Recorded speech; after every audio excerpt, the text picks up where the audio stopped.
Reka ndabaramutse ndabaye n'ikaze makino igano cacu cuno munsi tugenekerezo rya 28 ukwezi no kwa gatandatu no mwaka turi mu 2025 ikaze cyane abantu bose dukurikirana yaba bari ngaha mu gihugu cyacu ciza cyo Burundi abari mu migabane igiye itandukanye ha mu mugabane wa Afrika muri Amerika muri Asia Europe bose bumve yuko tubaramukije mu mpande zine zigizisi kuri no munsi inje kugira ngo tuyage kubijanye n'amasezerano y'amahoro yasinywe hagati y'igihugu cy'u Rwanda ndetse na leta iharanira intwaro rusangi ya Congo. Ndazi abantu benshi kwari bayategereje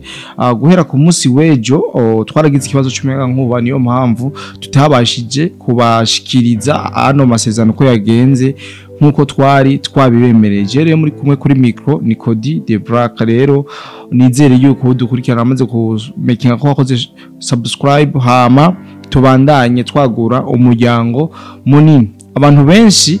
ibijanye n'ano masezerano yari karabera i Washington DC muri White House bitandukanye cyane, byo ari bibaza yuko bigiye gusinywa bitandukanye cyane nivyo basanze muri ano masezerano. Niyo mpamvu no basaba umuntu wese ari ahantu adatuje yuko tora gatebe nkamubwira bimwe mu vyari bigizana mu masezerano, ndetse nkanamubwira n'ubuhazi cyangwa udutego leta y'u Rwanda yashoboye gutega leta ya Congo muri ano masezerano yarawe asinyiye muri leta zunze ubumwe za Amerika. Nkuko vyari bitegerejwe imisi myinshi imisi cyari mike yuko kwigenekezo rya 27 ruheshi hazosinywa amasezerano y'amahoro hagati y'igihugu cy'u Rwanda ndetse na leta ihanira intwaro rusangi ya Congo. Ibintu vyarabaye hari ku munsi w'ejo bien sûr amasezerano yashoboye kuba, ndetse ayo masezerano aba hariho abandi bantu bashoboye kuyashigikira. Ubona yuko byari ibintu vyateguwe kandi vyateguwe ku rwego rwiza kandi bishinashimishije, ariko kuvya abantu bari biteze yuko biza kuvugirwamo sivyo vyavugiwemo. Handavuga nk'ingabo z'igihugu cy'u Rwanda byari bizwi yuko byanavugwa yuko zigiye guca zikugwa mu gihugu ca Congo, ariko muri ano masezerano naganda babwire yuko ivyo atabiyo. Murumva rero yuko harimwe agahazi gakomeye cyane. Ni nkuko twama tuvyumva yuko leta ya Congo yamivuga yuko ingabo z'igihugu cy'u Rwanda ziri muri Congo batazishaka. Amategeko yaravuye muri Leta Zunze Ubumwe za Amerika avuga yuko ingabo z'igihugu cy'u Rwanda ziri mu gihugu cya Congo zovayo ava yuko basinya no masezerano. Ariko icyo no babwira nuko ivyo bintu kabaye nkabizwe n'ingoma, mbere nta nivyo bigeze bagaruka ko muri ano masezerano. Rero mu nkundire ndababwire bimwe mu vyari bigize ano masezerano hama tubandanye gutahukirwa vyinshi byugaraniye muri ano masezerano.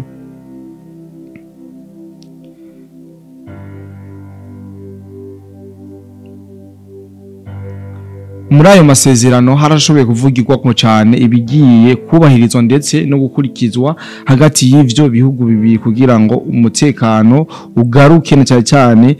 mu gihe bari mu gihe kidasanzwe, ndavuga muri Congo igihe cy'intambara. Ariko mbere ko ninjira mu deni ry'amasezerano mwomenya yuko leta ya Congo itagiraniye amasezerano na M23 ahubwo yagiraniye n'igihugu cy'u Rwanda, kandi ntushobora kugirana amasezerano n'umuntu udafitaniye amatati. Ni mu gihe igihugu cy'u Rwanda cyo cyakomeje guharira cyamagana cyane yuko atangabo gifite mu gihugu cya Congo ndetse atani igihugu cya Congo bigeze batera. Ibi rero biratwereka ni cya kabiri cy'inyishu y'ibintu biriko birabera muri Congo ko ntushobora kugiranira amasezerano n'umuntu mudashamiranye n'umuntu ataco mupfa. N'amasezerano yabaye ku munsi w'ejegenekezo rya 27 ruheshi yabereye muri Washington DC muri Amerika muri White House. Bien sûr niho ano masezerano yabereye kwa Donald Trump. Imbere yuko amasezerano asinywa, President Kisekedi hari ico yabanje kuvuga, ayatangaje ko atakidasanzwe kiri muri ayo masezerano. Amasezerano ati ahubwo igihambaye nuko muri ayo masezerano nuko vyamenyeshejwe leta zunze ubumwe za Amerika ikemera kibibonye kandi ibizi ko abarenga amamiliyoni bapfuye muri ino myaka 30 hariko haraba umutekano muke mu gihugu ca Congo. Ariko nagenda babwire yuko muri ano masezerano ibihugu byose byari byarungitse abaministre bajejwe ivyo migenderanire mu Rwanda hari hagiye uwo bitwa Olivier uyu Olivier ministre Olivier mu vyo yavuze icambere yavuze yuko cyo kubahirizwa muri ano masezerano yavuze yuko aho banza hagasamburwa canke kabomogwa uno mugwi wa FDLR bavuga yuko ari wo mugwi usanzwe ubangamiye umutekano w'igihugu cy'u Rwanda ati rero uwo mugumanze gusamburwa hazoca hakurikira haba mu gukura ubwirinzi ku mbibe z'igihugu cy'u Rwanda zisanzwe zihana n'igihugu ca Congo mu gihe mugabo iyi FDLR yabanje gusamburwa mumva ku kantu leta ya Congo ntiyemera uwo muhari FDLR abenshi bavuga yuko ari umugwi uri créé par president Paul Kagame muga urumva uno munsi leta y'u Rwanda yategetse yuko kugira no masezerano agende nkuko bavyumvikanye ni kubanza gusambura uno mugwi wa FDLR ubarizwa mu mashamba y'igihugu ca Congo hama ibindi bikaza mu nyuma haba gukura ubwirinzi ku mipaka u Rwanda sanzwe ruhana n'igihugu ca Congo muri aya masezerano ikindi bavuze yuko ati amasezerano dusinye hari mu mugambi wo guhungura impunzi zahunze yaba abanyarwanda bahungiye mu gihugu ca Congo canke abakongomani bahungiye mu gihugu cy'u Rwanda baca bavuga imibare itari mike y'impunzi zoba ziri muri ivyo bihugu kari bibiri ikindi kiri muri ayo masezerano yo kubahiriza imitungo kama y'ikindi gihugu kubahiriza amasusoro kubahiriza ubutunzi kama bw'ikindi gihugu abenshi ndazi muce mu bitahura u Rwanda rwamenyesheje ko rugiye gukorana na Congo kugubahiriza ayo masezerano ariko hari ibindi byinshi biri mu ayo masezerano ikindi kiri muri ayo masezerano ngo nuko bagomba gushigikira ingabo za MONUSCO impande zose zigomba kubaha ubutumwa impande zose zigomba kubaha ubutumwa bwa MONUSCO busanzwe buri muri iki gihugu ca Congo ikindi gikomeye kiri muri ayo masezerano utokwibaza ikindi nuko gushiraho umugambi wo gukorana uburyo amabuye y'agaciro azoza ava mu gihugu ca Congo yerekeza mu gihugu cy'u Rwanda ndetse u Rwanda rukayategura rukongera rukayagurisha mwumva kakantu abantu mudukurikirana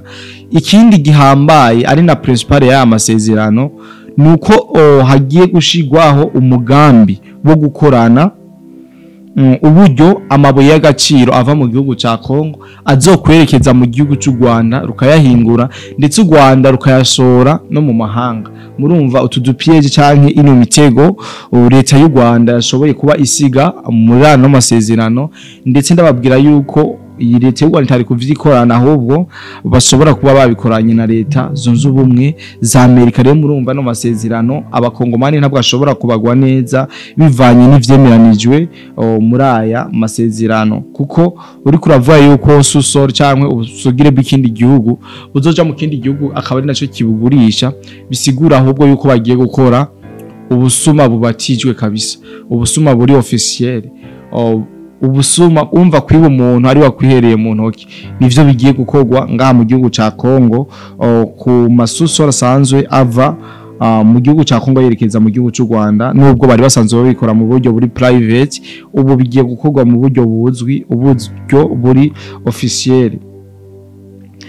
ndetse ikindi banarengeje ko bavuze yuko u Rwanda kabari nako ruzokurikirana ibijanye n'ubucuruzi bw'ayo mabuye yacukuwe mu gihugu ca Congo akaba ari naho azohingurirwa n'ico gihugu cy'u Rwanda Ministeri y'ububanyi n'amakungu Olivier yarangije ashimira cyane President Donald Trump kuntu yashoboye guhuza ivyo bihugu kari bibiri ku bufatanye bigiye gukorana haba mu vy'ubutunzi ndetse no mu vyo umutekano mugabo ico no babwira nuko ishingiro nyamukuru ryari muri ayo masezerano ishingiro ryari yivyerekeye amabuye y'agaciro mbere Amerika kanavuga yuko ari nayo izogira uruhara runini kuri ayo mabuye kubera ko izoba yafashije mu bijanye no kugarura amahoro n'umutekano ndetse Trump nawe yagize icashikiriza aho yavuze yuko mu guhuza kw'ibi bihugu bibiri ni ibintu byari byaripfujwe kuva kera mbere wewe yasavye yuko bomuha igikombe c'amahoro ko yashoboye guhuza abantu bari bashamiranye igihe kitari gito. Rero abantu badukurikirana ndibaza mwashoboye kumva rezime y'ibiri muri ano masezerano, ubona yuko harimo agahaza kandi kenshi cyane. Icambere no kubatwara amabuye y'agaciro, kandi nayibabwiye mu ntango mu gihe hari FDLR canke aba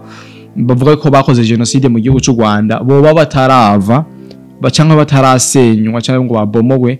barandirwe ngaha mu mashamba ya Congo, aya masezerano nta na rimwe azobahirizwa. Mu vyandika handi ibintu murumva yuko kuva ku munota wa mbere cyangwa kuri po ya mbere hano masezerano kugera no ku munota wa nyuma ari kubera harimo imitego gusa kandi imitego idasanzwe. Hari abantu benshi badukurikirana bafite byinshi bo bivuga ko, kandi hariho benshi byinshi babibona, ariko nubwo twatanga ivyo twari tuzi yuko bigiye kuba mu masezerano atari byo bibaye,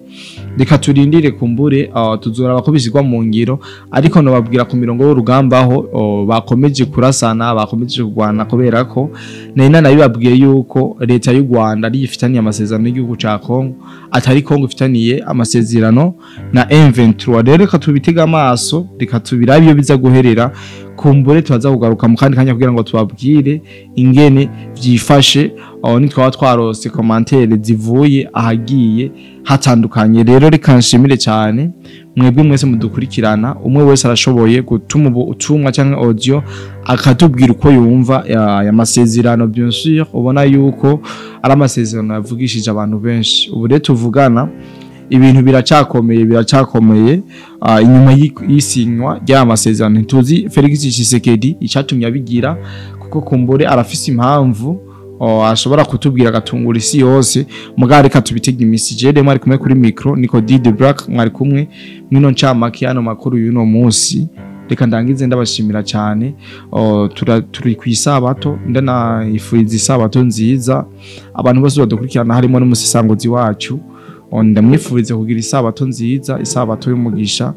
umunsi w'umunezero na w'umutahe. Nizere yuko kandi ari karankurikirana ahari hose. Rero reka ndangize nshimira cyane mbere mwese mudukurikirana aho muherereye hose. Ndanabasaba gusangiza ibikorwa byacu abandi bishobore gushika kuri ahashoboka, ndetse munafyane subscribe ku batarabikora kugira ngo tubandanye twagura uno muryango munini wa B Info Plus.